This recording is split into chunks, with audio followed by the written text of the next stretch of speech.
founder of the money-saving expert website Martin Lewis has hit out at the government using the war on Ukraine to mask Britain's cost of living crisis.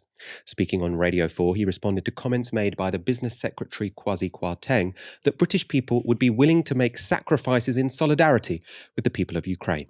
Martin Lewis, founder of the website and consumer service Money Saving Expert. Indeed, the money saving expert himself is also with us. Good morning, Martin. Good morning. Can I just pick something up that you said in your quote, that Kwasi Kwarteng has said that many people are willing to make sacrifices because of Ukraine? I think he's probably right, but I'm slightly worried that we are seeing what may be potentially a deliberate narrative shift that effectively says the entire cost of living crisis is due to Ukraine and therefore we all need to make sacrifices. And that is not correct. What has happened in Ukraine has exacerbated the situation.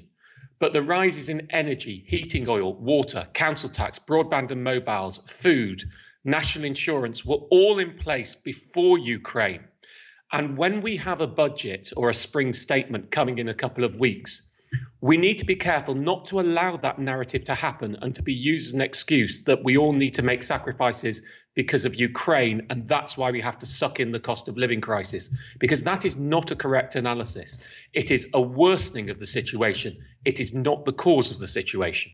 Aaron, I know you've been reading and talking and writing a lot about the cost of living crisis and how Ukraine might affect that. What did you make of Martin Lewis's comments there? Yeah, very fair. I mean, you had Andrew Bailey, the governor of the Bank of England, last month say that we're expecting 7% inflation this year. And that was before Russia's invasion of Ukraine. 7%. Now, bear in mind, the Bank of England's target for inflation is 2%. And if you're getting a pay rise this year of anything below 7%, then that means your pay is effectively going down. The spending power you exercise is diminishing. So when people say falling real wages, you think, well, I got a 2% pay rise. It's falling because the goods that your wages are meant to buy are outpacing the increase you've got in wages. So falling real wages, you could get a 1% pay increase, inflation of 10%, your disposable income has fallen by 9%. Interestingly enough, Michael, the Labour Party, who like to think of themselves as progressives, they've offered their staff a 2% pay rise for this year and for next year. Even before Ukraine, that would mean that they would see their real pay fall this year by 5%, which is pretty astonishing. There was a report from the CEBR, an economics think tank, I think that came out on Tuesday. Now, that was terrifying, Michael. That was utterly terrifying. They were predicting a fall in real disposable incomes this year, I think of around 5%. They said it would be the single worst year, 2022, would be the single worst year for a fall in disposable incomes, the worst year since 1955.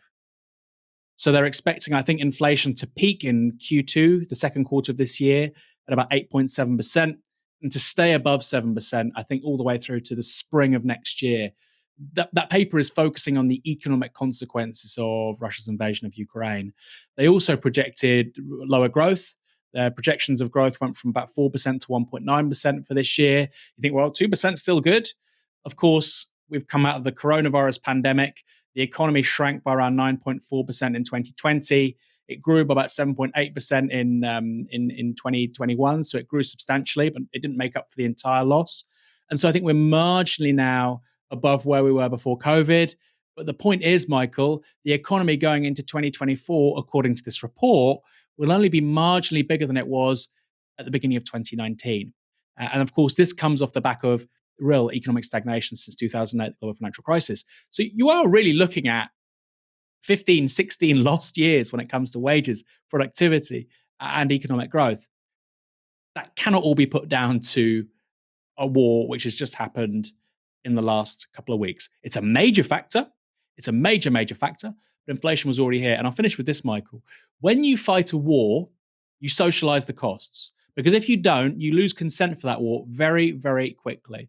Now, I would argue and maintain, if you're going to socialize the costs of war, you should socialize the costs of economic war, which is precisely what we are fighting right now against Russia. And it has huge, tremendous downsides for this country, particularly for the poorest.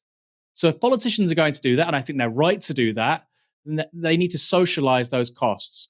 You've seen Rory Stewart today say that we should offer free public transport. I think it's a great idea, not just to address this crisis of energy security, but also the climate crisis.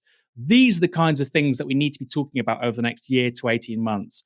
Low carbon solutions, which socialize these costs, help the poorest, and actually mean we don't leave our climate change commitments behind us. I personally think the entire political class is asleep at the wheel on this. They're not going to do anything about it. There's a very real chance we actually go right on this. That's what Nigel Farage would love to do. And I don't think Labour are even going to stand their ground when it comes to present net zero carbon commitments by 2050. We've got the budget coming on March the 23rd. Keep your eyes peeled for it. I think Rishi Sunak will disappoint. The problem is, Michael, we don't have a meaningful opposition to offer an alternative. To make this very explicit, what does socialising the cost mean? Is this that sort of like saying we'll subsidise people's gas bills with by taxing the rich, for example? Is that what we're talking about here? If you're on £20,000 a year and your disposable income falls by 5%, that's a lot worse than if you're on £100,000 a year and your disposable income falls by 5%. For the person whose disposable income falls by 5% on 100 grand a year, it means you might not take such a nice holiday. You might not buy such nice Christmas gifts or whatever.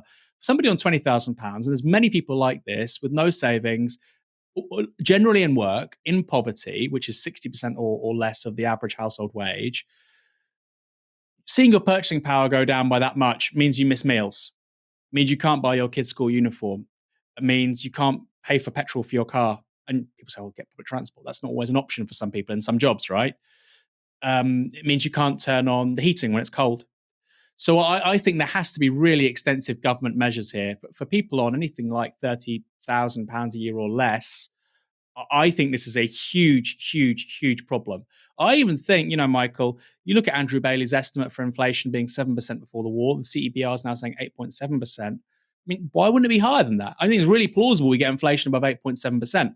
I'm not the expert here. That's what they're saying. But given we've gone from 7 to 8.7% in the space of a month, I think if this worsens, and it might not, we might have a negotiated peace settlement next month. But worst case scenario, I think we should prepare for inflation we've not really seen in the country, certainly in our lifetime.